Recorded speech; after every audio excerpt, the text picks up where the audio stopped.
லக்ஷ்மி ஸ்ரீ சமையலறையில் மாங்காவும் கேரட்டும் வச்சு நம்ம அருமையான ஒரு பச்சடி எப்படி செய்கிறதுன்ட்டு பார்க்கலாங்க. நீங்கள் நிறைய டிஷ் செஞ்சுருப்பீங்க மாங்காயில். ஆனால் மாங்காவும் கேரட்டும் வச்சு நம்ம சாதத்தோடு சாப்பிட்ற மாதிரியும் டிஃபன் ஐட்டக்கு சாப்பிட்ற மாதிரியும் நம்ம பச்சடி எப்படி செய்கிறதுன்ட்டு பார்க்கலாங்க.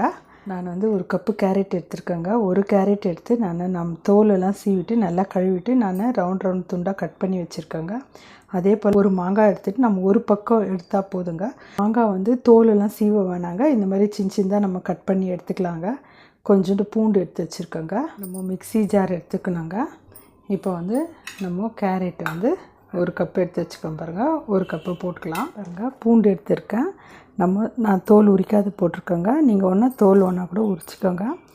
போட்டுட்டு ஒரே ஒரு காஞ்ச மிளகா போட்டுக்கலாங்க. இது வந்து நைஸாக அரைக்கக்கூடாதுங்க. கொரன்னு அரைச்சி எடுத்துன்னு வரணுங்க. நம்ம வந்து இந்த அளவுக்கு நம்ம கொரன்னு அரைச்சா போதுங்க. இப்போ வந்து கொஞ்சமாக வந்து மிளகாத்தூள் போட்டுக்கலாங்க. நீங்கள் வேணால் காஷ்மீர் மிளகாத்தூள் கூட போட்டுக்கோங்க. நான் அதுக்கு தாங்க ஒரே ஒரு காஞ்ச மிளகா ஒன்று போட்டேன். ஏன்னா நம்ம மிளகாத்தூள் போடுறதுனால காரம் ஜாஸ்தி ஆகிடக்கூடாதுன்ட்டு. மாங்காய் எடுத்து வச்சுருந்தேன் பாருங்கள். மாங்காவும் போட்டுடலாம். நம்ம மாங்காய் போட்டுட்டு மிளகாத்தூள் போட்டுக்கிறோங்க. 1/4 ஸ்பூனு. நீங்கள் குழம்பு மிளகாத்தூள் கூட போட்டுக்கோங்க. இப்போ மாங்காய் போட்டு நம்ம நைஸாக அரைக்கக்கூடாதுங்க. இதே போல் கொரன்னு அரைச்சின்னு வரணுங்க. அப்போ தான் இந்த கேரட்டும் மாங்காவும் நம்மளுக்கு நம்ம சாப்பிடும் போது கடிப்படும் போது டேஸ்ட் ரொம்ப நல்லாயிருக்குங்க. இப்போ இதையும் வந்து நம்ம கொரன்னு அரைச்சின்னு வந்துடலாங்க. பாருங்கள், இந்த அளவுக்கு தான் நம்ம கொரன்ட்டு நம்ம அரைச்சின்னு வரணுங்க. தண்ணி ஊற்றக்கூடாதுங்க. தண்ணி ஊற்றாத நம்ம அரைச்சி எடுத்துன்னு வரணுங்க. கேஸ் ஆன் பண்ணி ஒரு கடாய் வச்சுருக்கோங்க. நல்லெண்ணெய்னா ஊற்றிக்கலாம், ரீஃபண்ட் ஆயில்னால் ஊற்றிக்கலாங்க. நல்லெண்ணெய் ஊற்றினா ரொம்ப டேஸ்ட் ரொம்ப நல்லாயிருக்கும். நீங்கள் வந்து தேவையான அளவு கொஞ்சம் ஜாஸ்தி எண்ணெய் ஊற்றினா கொஞ்சம் நல்லாயிருக்குங்க. எண்ணெய் ஒரு 4-5 ஸ்பூன் ஊற்றிக்கோங்க. எண்ணெய் சூடானோடனே நம்ம கொஞ்சமாக கடுகு போட்டுக்கலாங்க. கடுகு பொரிஞ்சோடனே ஒரு 1/4 ஸ்பூன் வந்து சீரகம் போட்டுக்கலாங்க. நம்ம கொஞ்சமாக பெருங்காயம் போட்டுக்கலாங்க.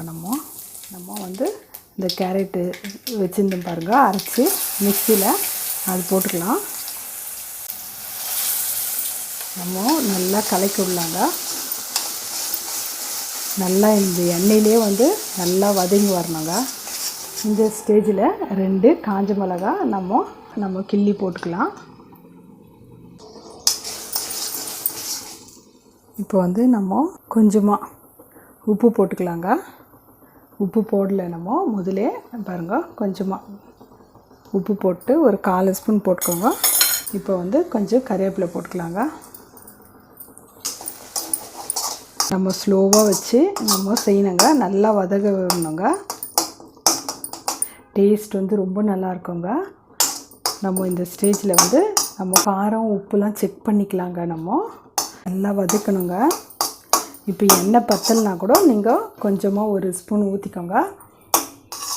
நல்லா வதக்கி நம்ம ஸ்லோவாக வச்சுட்டு நல்லா வதக்கி எடுத்தோம்னா டேஸ்ட் வந்து ரொம்ப நல்லாயிருக்குங்க. இது சாதத்தோடு பிசைஞ்சு சாப்பிட்லாம். அதே போல் இட்லி தோசையோடு நம்ம வச்சு சாப்பிட்லாங்க. டேஸ்ட் வந்து ரொம்ப நல்லாயிருக்கும். எண்ணெய் நல்லா பிரிஞ்சு வருதுங்க. இப்போ பாருங்கள், ரெடி ஆயிடுச்சு. கொஞ்சம் எண்ணெய் ஜாஸ்தி ஊற்றினா டேஸ்ட் வந்து ரொம்ப நல்லாயிருக்குங்க.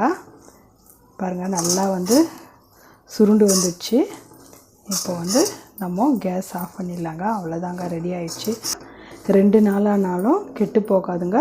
பாருங்கள், கடாயிலே நம்மளுக்கு ஒட்டாத வருது. பாருங்கள், ரெடி ஆயிடுச்சு. மாங்காய் கேரட் வச்சு பச்சடி நம்ம செஞ்சுருக்கோங்க.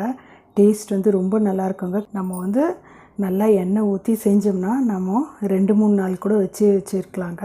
டேஸ்ட் வந்து ரொம்ப நல்லாயிருக்கும். மாங்காவும் கேரட்டும் வச்சு செஞ்சோன்னா யாருமே நம்ப மாட்டாங்க. அவ்வளோ டேஸ்ட் வந்து அவ்வளோ நல்லாயிருக்குங்க. தோசையோடவும் சாப்பிட்லாம், டிஃபன் ஐட்டங்களோடு சாப்பிட்லாங்க. அதே போல் வந்து நம்ம சாதத்தோட நெய் ஊற்றி பிசைஞ்சு கூட சாப்பிட்லாங்க. டேஸ்ட் வந்து ரொம்ப நல்லாயிருக்குங்க. இது ஒரு டைம் இந்த மாதிரி செஞ்சு பாருங்கள். செஞ்சு பார்த்துட்டு உங்கள் ஃபீட்பேக் எனக்கு சொல்லுங்கள். லைக் பண்ணுங்கள், ஷேர் பண்ணுங்கள், சப்ஸ்கிரைப் பண்ணுங்கள்.